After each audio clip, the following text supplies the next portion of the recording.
Hello আমার sweet cute বন্ধুরা, কেমন আছো তোমরা? নিশ্চয় আমার গল্প শুনে শুনে খুব সুখ নিচ্ছ আর আনন্দে আছো, তাই না? তোমাদের আনন্দ দিতেই তো আমি নিয়মিত তোমাদের জন্য নতুন নতুন গল্প নিয়ে হাজির হয়ে যাই।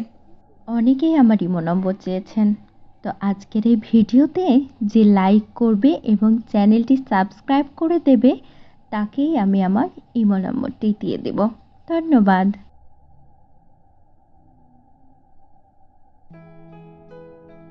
আমার নাম মায়া। জীবনটা খুব সাধারণভাবে কেটে যাচ্ছিল, তবে কখনো কখনো কিছু মানুষ আসে যারা সেই সাধারণ জীবনটাকে অসাধারণ করে তোলে।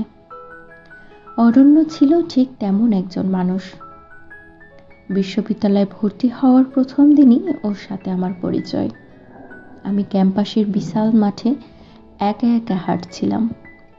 নতুন জায়গা আর নতুন মানুষ, সবকিছু যেন একটু ভীতিকর লাগছিল। ঠিক তখনই পেছন থেকে একটা চঞ্চল কণ্ঠ বলল, নতুন নাকি? আমি চমকে তার দিকে তাকালাম। ছেলেটার চোখে কেমন যেন একটা দুষ্টু ঝলক আছে। আমি মাথা নেড়ে বললাম, হুম। ও হাসলো, বলল, চলো আমি তোমাকে ক্যাম্পাসটা ঘুরিয়ে দেখাই। আমি প্রথমে একটু দ্বিধায় ছিলাম, কিন্তু ওর হাসিতে এমন কিছু ছিল যার জন্য আমি না বলতে পারিনি। সেই প্রথম দেখা থেকেই শুরু করে আমাদের বন্ধুত্ব। অরণ্য ছিল একদম উল্টো ছাঁচের। আমি শান্ত, ভদ্র, আর ও যেন দুনিয়ার সব মজা নিজের মধ্যে নিয়ে এসেছে। ক্লাসেও দুষ্টুমি, টিফিনের সময় খুনসুটি, এমনকি পড়ার সময়ও তার সেই হাস্যকর কৌতুক থামতই না। আর আমি চুপচাপ বসে সব সহ্য করতাম।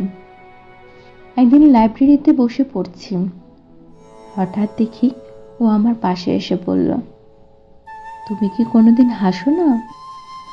আমি একটু বিরক্তি হয়ে বললাম, হাসি তো। সে বলল, কই, আমি তো দেখি না। চলো আজ ক্যাম্পাসের ক্যান্টিনে চা খাই, দেখি তখন হাসো কি না। ও জোরাজোরিতে রাজি হলাম। চায়ের কাপ হাতে নিয়ে ও এমন সব আজগুবি গল্প বলল যা শুনে আমি না হেসে পারলাম না। চায়ের কাপ হাতে নিয়ে ও এমন সব আজগুবি গল্প শুরু করলো যেন আমি না হেসে পারলামই না। সেই হাসি দেখেও বলল, এই তো, এমনই মিষ্টি হাসি একটা চাই।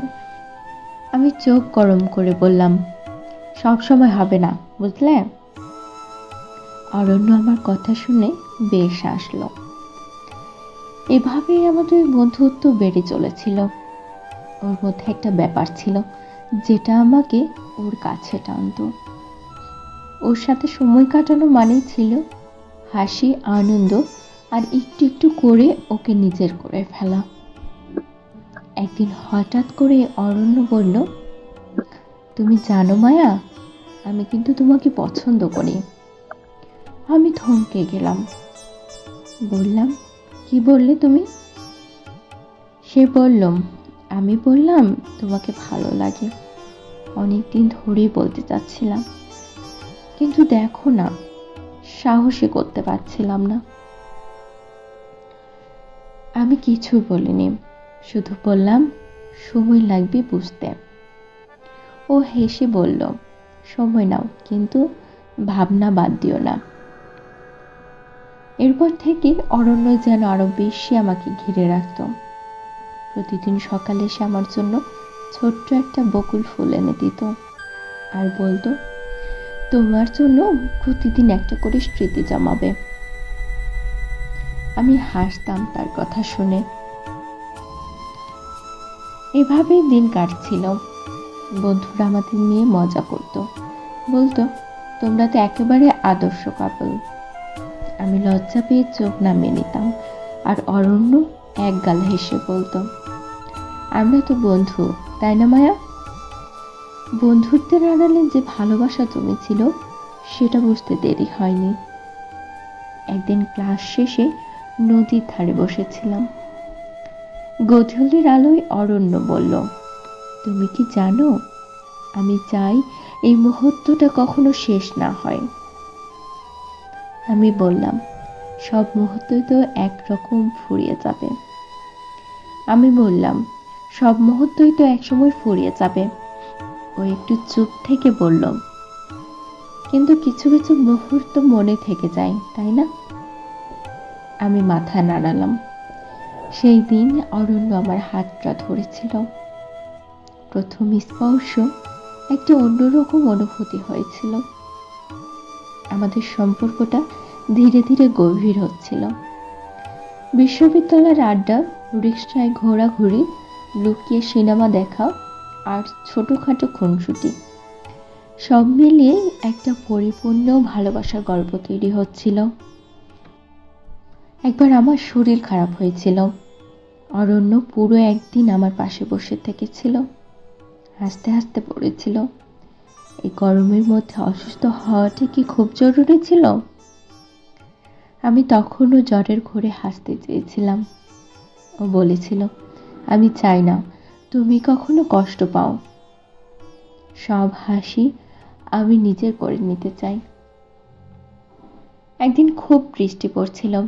আমরা দুইজন ছাতা না নিয়ে ভিজেছিলাম। অরণ্য বলল, জানো মায়া, এমন বৃষ্টির দিনে তোমাকে সারা জীবন পাশে চাই। আমি মাথা নেড়ে বললাম, তুমি খুব পাগল।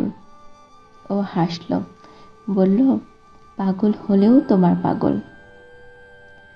জীবন যখন এত সুন্দরভাবে এগোচ্ছিল, হঠাৎ করে একটা দুর্ঘটনা আমাদের জীবন বদলে দিল। অরণ্য একদিন সাইকেলে করে আসছিল। পথের ধারে একটা বাস তাকে ধাক্কা দেয়। আমি খবর পেয়ে সাথে সাথে ছুটে গেলাম হাসপাতালে। ওর গায়ে প্রচণ্ড আঘাত ছিল, কিন্তু মুখে সেই চিরচেনা হাসি। সে বলল, আমি ঠিক আছি মায়া, ভয় পেও না। আমি কাঁদতে কাঁদতে বললাম, তুমি কি বোকা? সবসময় দুষ্টুমি করো, এবার তো ভীষণ কষ্ট দিলে। ও আমার হাতটা শক্ত করে ধরে বলল, সব সময় তোমার হাতটা এইভাবে ধরে রাখবো, বিশ্বাস রেখো। সেদিন অরণ্য সুস্থ হয়ে বাসায় ফিরেছিল, কিন্তু কিছুদিন পরে জানতে পারি ওর শরীরে একটা গুরুতর অসুখ বাসা বেঁধেছে। আমি জানতাম আমাদের সময় সীমিত, কিন্তু তাও হাসি আর ভালোবাসা দিয়ে ভরিয়ে রাখতাম। সেই দিনটা আজও মনে আছে। ও আমার হাত ধরে বলেছিল, তুমি সব সময় হাসবে, বুঝলে? আমি কাঁদতে কাঁদতে বলেছিলাম, আমি তোমাকে ছাড়া পারবো না। ও ফিস ফিস করে বলেছিল, তুমি পারবে, কারণ তুমি আমার মায়া। অনেক বছর পরও প্রতিদিন সকালে এক কাপ কফি হাতে নিয়ে জানালার পাশে বসি, বকুল ফুলের মালাটা ধরে ভাবি, অরণ্য নেই, কিন্তু স্মৃতিগুলো আছে। আর সেই দুষ্টু মিষ্টি ভালোবাসা, যেটা কখনোই ফুরিয়ে যাবে না।